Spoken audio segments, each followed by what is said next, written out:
গত সোমবার সাংবাদিক জুলকার নায়াম সায়ের দাবি করেন, অন্তর্বর্তী সরকারের গুরুত্বপূর্ণ দুই উপদেষ্টা দেশ ছাড়ার প্রস্তুতি নিচ্ছেন। তিনি সতর্ক করে বলেন, প্রয়োজনীয় ক্লিয়ারেন্স ও আনুষ্ঠানিক ছাড়পত্র নিশ্চিত না করে তাদের বিদেশে যেতে দেওয়া উচিত নয়। ক্ষমতার পালাবদলের পাশাপাশি কোন কোন উপদেষ্টা ও তার সহযোগীরা দেশ থেকে পালাচ্ছেন তাই জানাবো আজকের এই গভীর বিশ্লেষণে। তার আগে চ্যানেলটি সাবস্ক্রাইব করার অনুরোধ রইল। বিএনপির ভূমিধস জয়ের পর রাজনৈতিক অঙ্গনে নতুন আলোচনা শুরু হয়েছে। সাবেক সরকারের কয়েকজন উপদেষ্টা নাকি দেশ ছাড়ার প্রস্তুতি নিচ্ছেন। এরই মধ্যে প্রধান উপদেষ্টার ডাক, টেলিযোগাযোগ ও প্রযুক্তি মন্ত্রণালয়ের দায়িত্বপ্রাপ্ত বিশেষ সহকারী ফয়েজ আহমেদ তৈয়বকে ঘিরে দেশ ত্যাগের খবর ছড়িয়ে পড়েছে। বিষয়টি নিশ্চিত করতে প্রথম আলোর সাংবাদিক যোগাযোগ করলে তিনি সরাসরি কথা না বলে ফোন কেটে দেন। পরে খুদে বার্তায় জানান ৯ ও ১০ তারিখ অফিস থেকে বিদায় নিয়েছেন তিনি। তবে সে দেশ ছেড়েছে কিনা এ নিয়ে স্পষ্ট ব্যাখ্যা দেয়নি। এর আগে তার বিরুদ্ধে একাধিক অনিয়ম ও দুর্নীতির অভিযোগ ওঠে, যা নিয়ে সামাজিক যোগাযোগ মাধ্যমে ব্যাপক সমালোচনা হয়।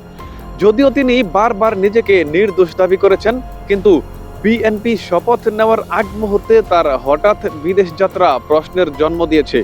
পরে তিনি জানান, ভালোবাসা দিবসে পরিবারের সঙ্গে সময় কাটাতেই তার এই সফর। তবে সমালোচকদের প্রশ্ন, দেশের জন্য এতদিন কাজ করা একজন ব্যক্তি কি নতুন সরকারের শপথ অনুষ্ঠান পর্যন্ত অপেক্ষা করতে পারতেন না? এই পরিস্থিতিতে জুলকার নায়াম সায়ের দাবি করেছেন, আরো কয়েকজন উপদেষ্টাও দেশ ছাড়ার চেষ্টা করছেন। এখন সবার মনে প্রশ্ন একটাই, আর কারা দেশ ছেড়ে পালাচ্ছেন? অন্তর্বর্তী সরকারের মেয়াদ শেষের দিকে আসতেই উপদেষ্টা ও তাদের ঘনিষ্ঠদের বিরুদ্ধে ওঠা দুর্নীতির অভিযোগ নতুন করে জোরালো হয়েছে। নির্বাচনের আগে থেকেই যখন ক্ষমতার পরিবর্তন নিশ্চিত হয়ে পড়ে, তখন থেকেই ধারণা করেছিলেন কিছু প্রভাবশালী ব্যক্তি সেফ এক্সিট এর প্রস্তুতি নিচ্ছেন। এই অভিযোগ নতুন নয়। গত বছরের আগস্টে সাবেক সচিব ও খালেদা জিয়ার একান্ত সচিব ABM আব্দুস সাত্তার দাবি করেছিলেন, অন্তর্বর্তী সরকারের অন্তত ৮ জন উপদেষ্টার বিরুদ্ধে তার কাছে সুনির্দিষ্ট দুর্নীতির প্রমাণ রয়েছে।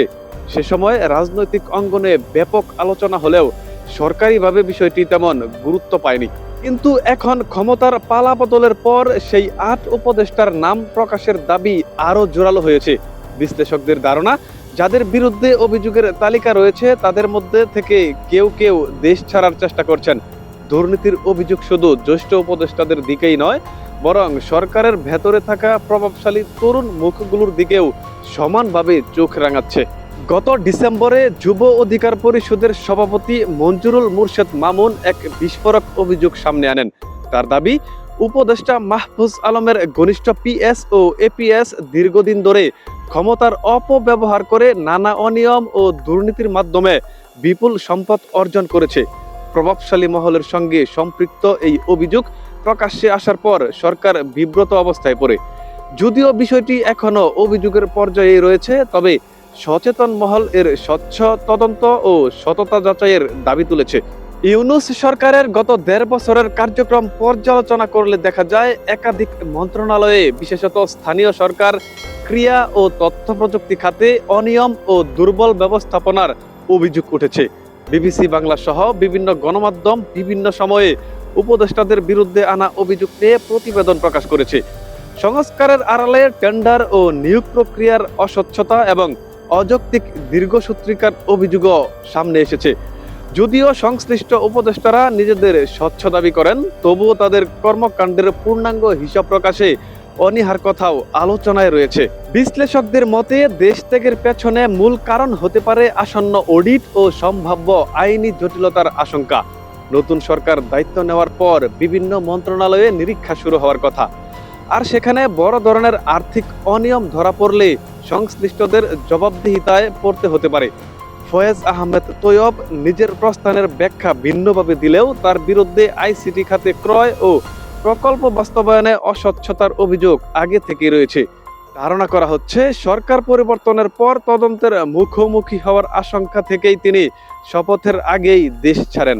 এদিকে সাবেক উপদেষ্টা আসিফ মাহমুদ ও তার ঘনিষ্ঠদের বিরুদ্ধেও গুরুতর অভিযোগ ওঠে। তার দপ্তরের সাবেক APS মোয়াজ্জেম হোসেনের বিরুদ্ধে শত কোটি টাকার অনিয়ম, টেন্ডার নিয়ন্ত্রণ, বদলি বাণিজ্য ও প্রভাব খাটিয়ে সম্পদ অর্জনের প্রাথমিক প্রমাণ পাওয়ার কথা জানায় দুর্নীতি দমন কমিশন। পরিস্থিতি এমন পর্যায়ে পৌঁছায় যে সংস্থাটি তার বিরুদ্ধে দেশ থেকে নিষেধাজ্ঞা পর্যন্ত জারি করে। আসিফ মাহমুদের পরিবারের ঘনিষ্ঠদের বিভিন্ন প্রকল্পে সম্পৃক্ততা নিয়ে স্বার্থের সংঘাতের প্রশ্ন জোরালোভাবে ওঠে। ক্রিকেট বোর্ডের বিষয়েও বিতর্ক তৈরি হয়। অভিযোগ ছিল গঠনতন্ত্র সংস্কারের কথা বলে সময় ক্ষেপণ করে নিজের অনুগতদের বসিয়ে প্রভাব ধরে রাখার চেষ্টা করা হয়েছে। ফলে স্বজনপ্রীতি ও দলীয়করণের যে অভিযোগ আগে শোনা যেত, একই অভিযোগ এখন অন্তর্বর্তী সরকারের কিছু উপদেষ্টার দিকেও ছুড়ে দেওয়া হচ্ছে। ক্ষমতার পরিবর্তনের পর সংশ্লিষ্টদের কর্মকাণ্ড খতিয়ে দেখা হবে, এমন আলোচনা জোরালো হয়েছে। অনেকে বলছে রাষ্ট্রের স্বার্থ বিরোধী কাজ করলে তার জবাবদিহি এড়ানো কঠিন। তুলনামূলকভাবে কেউ কেউ উল্লেখ করছে শেখ হাসিনা দেশ ছাড়ার সময় আনুষ্ঠানিক প্রোটোকল পেয়েছিল, কিন্তু অনিয়মে জড়িত থাকা উপদেষ্টারা সে সুযোগও পাবেন না। এমনকি গোপনে দেশ ত্যাগের চেষ্টার কথাও আলোচনায় এসেছে। পর্যবেক্ষকদের মতে নিজেদেরকে আইন ও জবাবদিহিতার ঊর্ধ্বে ভাবার সুযোগ নেই। এই অবস্থায় নতুন সরকারের সামনে বিমানবন্দর ও স্থলবন্দরে নজরদারি জোরদার করার দাবি উঠেছে। জুলকারনাইন সায়েরের মতে সাংবাদিকরা যখন সুনির্দিষ্ট ফ্লাইট নাম্বার ও সময় ধরে তথ্য দিচ্ছেন, তখন সংশ্লিষ্ট কর্তৃপক্ষের উচিত বিষয়টি গুরুত্বের সাথে খতিয়ে দেখা। ABM আব্দুস সাত্তারের হাতে থাকা সেই 8 উপদেষ্টার দুর্নীতির নথিপত্র এবং মাহফুজ আলমের APS PSদের বিরুদ্ধে ওঠা অভিযোগের সততা এখন প্রকাশ্যে আসা সময়ের দাবি।